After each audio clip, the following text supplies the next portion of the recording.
I got a question. Do you think dupe culture is killing fashion? Is it getting out of hand? Let's have a conversation about it. We got to chit chat about this thing. Hey, good people, it's Sharp from Politics and Fashion. Welcome to another episode of Hot Takes. And this one is going to be my hottest take ever, girl. This is that Dylon hot fire hot take, because I know there are some strong opinions about this one, and I encourage you all to sound off below because I'm kind of in the middle. There is so much nuance to this. I'm an attorney, so there is legality surrounding this, intellectual property. I think there is also some arguments to be made about inclusivity and accessibility. It's hard for me to have just a black and white opinion. There is a lot of gray. But again, sound off below because I would love to hear your opinions. I want to make an argument for and against dupe culture and also lay the foundation of how we even got here. So y'all, I started Politics and Fashion in 2011. So I predate as a creator social media. And there's something about the rise of social media, and especially I would say TikTok as the apex of this, that dupe culture has become omnipresent, right? If I wanted 15 years ago to find a dupe of a Bottega bag, it would be hard for me to find it. I would have to really know a lot about the brand. I would have to study the brand. I would have to be on maybe eBay or Etsy to really find that dupe. Or if I was down at Marshall's, right, I wouldn't necessarily, even as a creator, have the knowledge to be able to spot the bag as the dupe.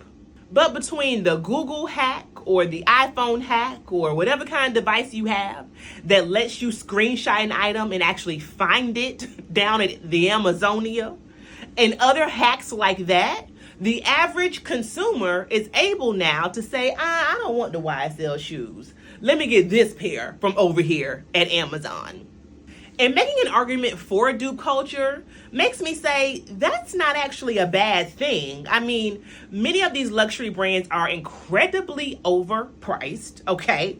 We already know the issues around equity and inclusion that exist down there as far as luxury fashion is concerned. They definitely, many of the brands, not all, but many of the brands, shepherd and perpetuate a Eurocentric standard of beauty that is skinny and white.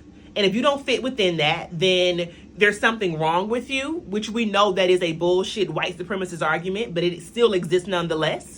And what's wrong with everyday people being able to have a design that they love for less? It is more inclusive and possibly much more equitable.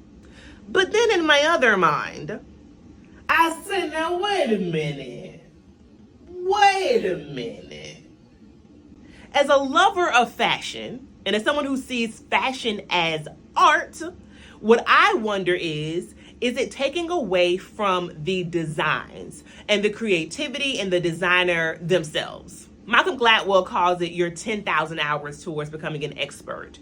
So there could be 50,000 hours of education, training, skill, study, and development behind any one garment that you see on the runway. Are we doing those people and those artists a disservice by saying, let me just get the dupe? And please note that I am saying dupe, not replica. Those are two different things. A dupe is a piece that is inspired by. A replica, that's the knockoff LV bag down there on Canal Street.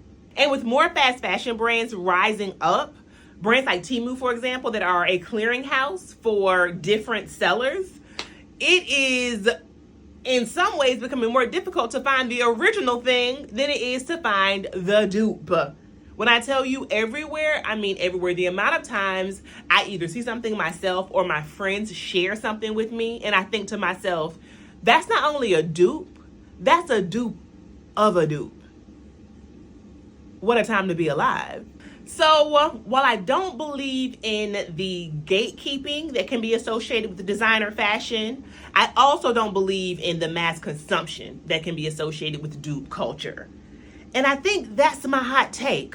Y'all let me know, sound off down below.